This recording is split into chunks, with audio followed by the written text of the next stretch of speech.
श्री शिवाय नमस्तुभ्याम हर हर महादेव।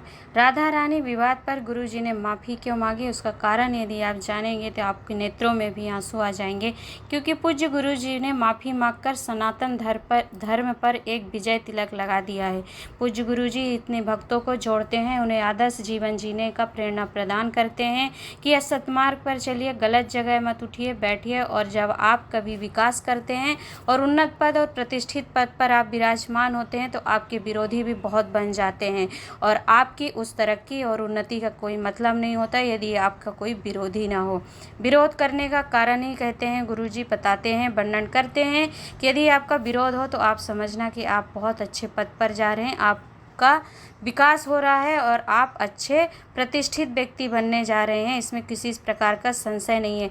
तो पूज्य गुरुजी ने जो दंडवत प्रणाम करके राधा रानी माँ के चरणों में प्रणाम किया है वह बहुत ही बंधनीय विनम्रता है। तो पूज्य गुरु जी के चरणों में मेरी तरफ से मैं दंडवत प्रणाम करती हूँ कि आप जैसा सहनशील, उदार दिल और विनम्र संत कथावाचक हो ही नहीं सकता। इस कलयुग के आप देव ही कहे जाएंगे कि संत स्वभाव आपके अंदर है और जो आपने प्रदर्शित किया झलकता है, दिखता है। तो सभी हिंदू सनातन धर्म पर एक ये विजय तिलक जो आपने माफ़ी मांग कर लगाया है, तो हमें ऐसे ही संत की आवश्यकता है आज के समाज को और आज के हिंदू सनातन धर्म को। परंतु जो सनातन धर्म के जुड़े हुए संत ब्रजवासी थे, महापंचायत के जो सेवक ब्राह्मण साधु संत जन थे, उन्होंने जो व्यवहार किया पूज्य गुरुजी ने, वो तो बिल्कुल ही निंदनीय था। इससे आप सभी हिंदू सनातन धर्म, शिव भक्त, राम भक्त, कृष्ण भक्त, किसी भी संप्रदाय, किसी भी भगवान को जो मानने वाले हैं, भक्त हैं, आप सोचिए समझिए कि क्या जो गुरु जी के समक्ष जो व्यवहार प्रदर्शित किया गया वो सम्मानीय था, अभद्र नहीं था, निंदनीय नहीं था। तो यदि आप अपनी आंखों में इस भाव को लाएंगे कि पूज्य गुरु जी ने कभी हम लोग को कोई गलत मार्ग नहीं सिखाया और एक छोटा सा विवाद जो राधा रानी का संवाद है, जो गुप्त विवाह था, उन्होंने वर्णन किया था कि भांडीर वन में ब्रह्मा जी ने उनको माता ब्रह्माणी का श्राप लगा था और उन्होंने उनका गुप्त रूप से विवाह भगवान कृष्ण के साथ करवाया था नारद जी के साक्षी में, और इस विवाह को गुप्त रखा था और तीन ही लोग जानते थे, श्री नारद जी, राधा कृष्ण और भगवान ब्रह्मा जी। तो फिर हमारा हिंदू सनातन धर्म गुप्त विवाह को मान्यता प्रदान नहीं करता, तो भगवान भी यदि पृथ्वी लोक पर अवतरित होके आए और उनका गुप्त विवाह हुआ तो ऐसे में उस विवाह को मान्य कैसे था? यही कारण था कि उनका विवाह जो अनय घोष का स्वरूप था वो भी भगवान कृष्ण की ही, भगवान परमात्मा की ही कोई लीला रही होगी, जो इस संवाद को उन्होंने पूज्य गुरु जी ने वर्णन किया था।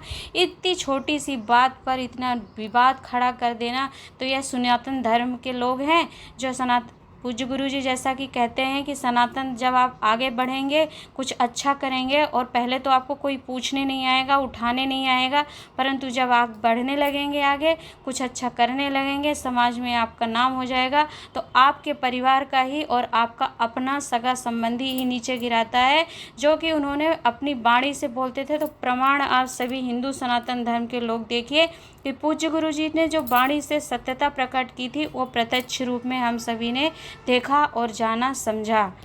तो आप सभी हिंदू सनातन धर्मियों के लिए मैं कोई ऐसा वो नहीं कह रही हूँ, कोई भड़काऊ वीडियो नहीं है ये, कोई आपको मैं ज्ञान देने वाली नहीं हूँ। सभी ज्ञानी हैं, सभी पढ़े लिखे हैं, सभी अच्छा जानते हैं, अच्छे बुरे की परख रखते हैं, क्योंकि जिसके अंदर शिव भक्ति का बीज होता है वो सबसे पहले यही समझता है कि अच्छा क्या है, बुरा है। तो आप सभी जागिए, देखिए कि आज के इस समय में कौन सच्चा है और कौन अच्छा है और कौन व्यक्ति संत के और साधु का कहलाने के लायक है, किसके गुण हैं साधु संत जैसे और कौन सा साधु संत नहीं है। जो लोग इतनी छोटी छोटी बातों पर विरोध कर रहे हैं, पूज्य गुरु जी के वहाँ पर जाने पर भी एक प्रतिष्ठित व्यक्ति को सम्मान देने का, जिनके अंदर गुण नहीं है, जो यह नहीं जानते, कोई दुपट्टा खींच रहा है तो कोई उनको नाक रगड़वाने को कह रहा है, कोई कान पकड़वाने को कह रहा है, कुछ भी कह रहा है, धक्का मार रहे हैं, वह साधारण व्यक्ति नहीं है, आप बहुत बड़े जाने माने व्यक्ति थे, तो आप उनको सम्मान दीजिए। आपके द्वार पे आए थे, हालांकि यह द्वार पे आने जाने का सवाल नहीं था। माँ राधा रानी और भगवान कृष्ण सभी को देख रहे हैं, भगवान शिव सभी को देख रहे हैं, तो उनको तो वैसे सजा मिलेगी ही, यह निश्चित है, क्योंकि जब भगवान परमात्मा की मार पड़ती है तो फिर उसको बचाने वाला कोई नहीं होता है। चाहे फिर वह कोई साधु संत महात्मा हो, उपासक हो या फिर आम मनुष्य हो। तो यह सभी वीडियो बनाने का तात्पर्य केवल इतना है कि आप आज के कलयुग की सच्चाई की गहराई को समझिए कि पूज्य गुरु जी कितने उदार सहनशील हैं। मुझे मेरा हृदय तो उनके चरणों में दंडवत प्रणाम करती हूँ। बहुत बहुत धन्यवाद पूज्य गुरुदेव, आपने जो ऐसा निर्णय लिया, ऐसा आपने माफ़ी मांग करके हम सभी सनातन के दिल में और जगह बना ली है और एक सनातन धर्म की जीत का यह विजय तिलक आपने लगाया है कि आपने जिस समाज के लोगों को जोड़ा है, शिव भक्ति की ओर अग्रसर किया है, मंदिरों तक पहुंचाया है।